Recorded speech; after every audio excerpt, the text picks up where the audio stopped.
Hello everyone, Braun-Duin here, and I'm doing a Legacy versus video against Mr. Kenny Snap Castor Mage, and I'm going to be playing Shardless Bug, very similar list to the one that Jerry Thompson played in the Invitational to a victory.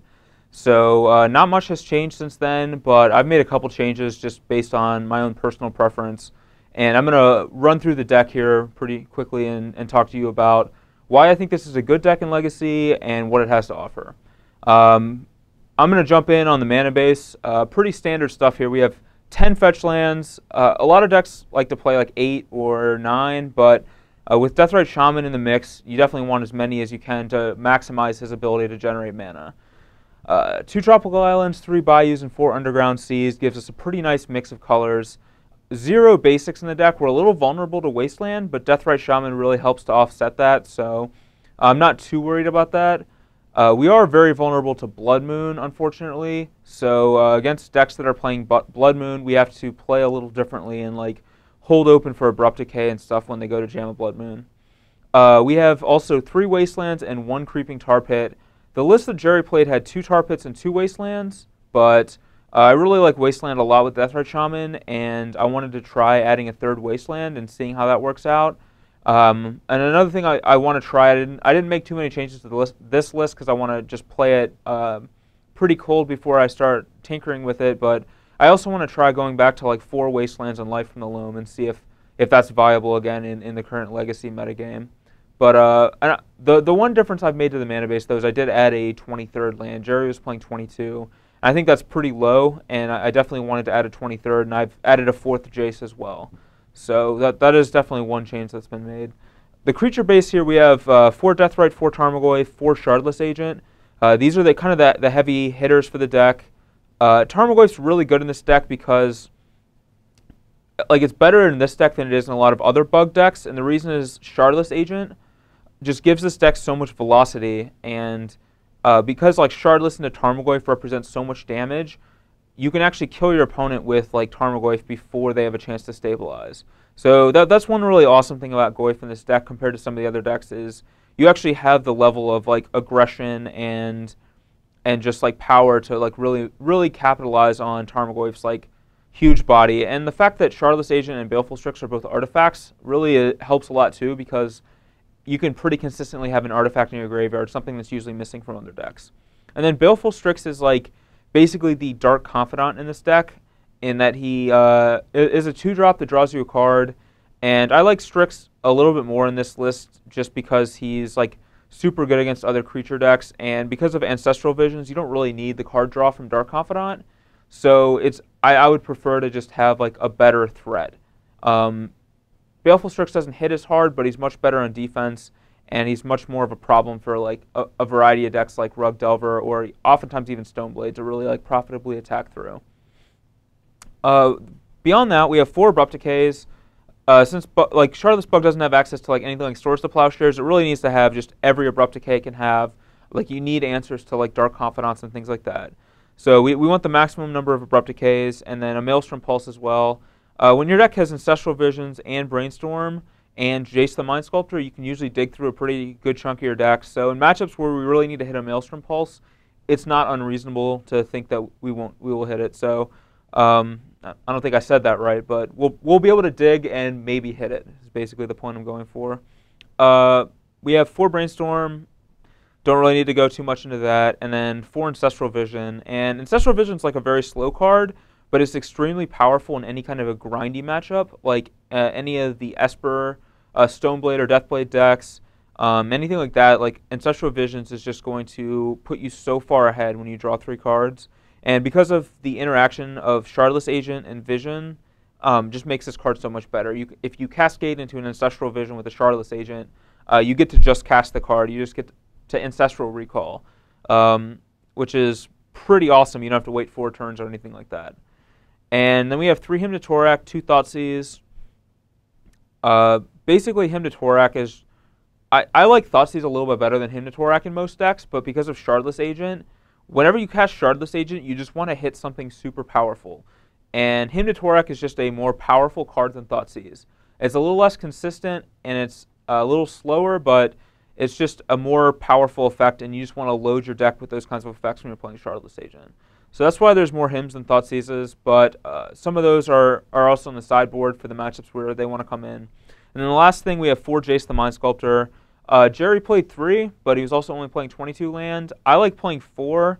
Right now, I think Jace is exceptionally good in the current format, and decks like Deathblade are just like everywhere. Like, you're going to play against that numerous times in an open, and Jace is just one of the, basically, it just is the best card in those matchups by far. And I think having less than 4 is criminal. Like, you're just hurting your chances of beating those decks by not playing the full 4. But anyway, this is the Shardless Bug main deck. I'm going to jump into the sideboard here in a second. Alright, so here we are with the sideboard. We have 2 more Thoughtseizes and 1 more Hymn to Torak. That puts us at 4 of both post-board against the combo decks. So basically, we're on the, like, we're going to destroy your hand unless you have Leyline of Sanctity plan. So hopefully they just don't have a Leyline of Sanctity. So these are really like our plan against the combo decks. But like Hymn to Torak is good against some of the fair decks too. A lot of the fair decks actually. And then Thoughtseize can be good or bad depending on what matchups you're playing. So like these cards aren't limited to just combo decks. They're going to come in other matchups as well. 2 Nile Spellbombs. Nile Spellbomb's just a super versatile card in Legacy. It's good against like any kind of graveyard deck like Tin Fins or Dredge or even Storm. A lot of times that deck has to rely on a Past in Flames to be able to beat you because you're stripping the rest of the cards out of their hands, so they're not building up a critical Storm count, and they have to be able to flash it all back with Past in Flames. So even something like Nile Spellbomb's like good against that matchup. But Nile Spellbomb's also great against Stoneblade type decks because it can shut down their Deathrite Shaman for a turn. It can get rid of the second half of Lingering Souls, and it can completely counter Snapcaster Mage. So Spellbomb does a lot. It's even good against Rug Delver. It really shuts down Tarmogoyfs and Nibble Mongoose. So Mongooses, Monguises, I'm not sure exactly, but Spellbomb really does a lot there. 2 Dismembers. Dismember's a card that I really like because I feel like sometimes 4 Abrupt Decays is just not enough removal, and you just need a little bit more. And I have to go with Dismember as my choice, just mainly because it costs 1 mana, and it can kill like even things as big as a Tarmogoyf. So I really like it, although it's possible that Disfigure is really the card you want here. Not 100% sure, but because the life loss can add up in certain matchups. But you know, I went with Dismember, and one thing I do like about Dismember though is you're not going to cascade into it off of a Shardless Agent, which I guess sometimes you do want to hit the removal spell, but a lot of times you don't. You just want to hit like something powerful, and the fact that you can like skip right past this is actually like a benefit a lot of times. A second Maelstrom Pulse. Maelstrom Pulse is just a very versatile card. This could be something like Pernicious Deed, but since we have so many cards like Deathrite Shamans and Tarmogoyfs and stuff, I'd rather just have Pulse.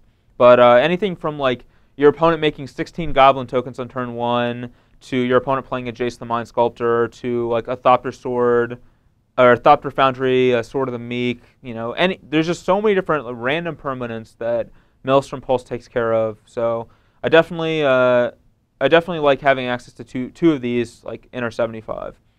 2 Garruk Relentless, a bit of an odd choice, but I really love Garruk a lot in Legacy. I think he's an extremely powerful card that's very underplayed, and in any kind of a fair matchup, a Garruk Relentless will just take over the game.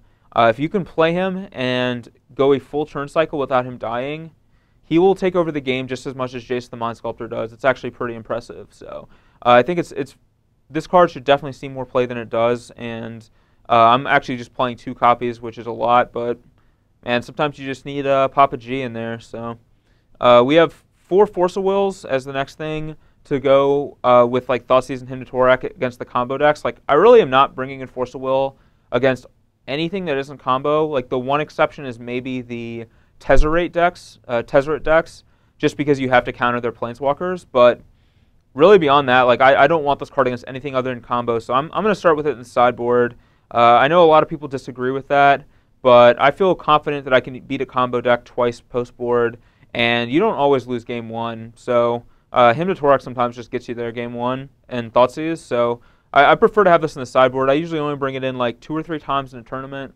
So I'd rather just not start with a main deck like a lot of the other Shardless decks do, but at the same time, this card is like the most powerful thing you can have against those decks. So I would not play a 75 without it. So definitely play 4 copies in your sideboard. And then last we have a 4th Baleful Strix. That's just going to come in against decks like various creature decks.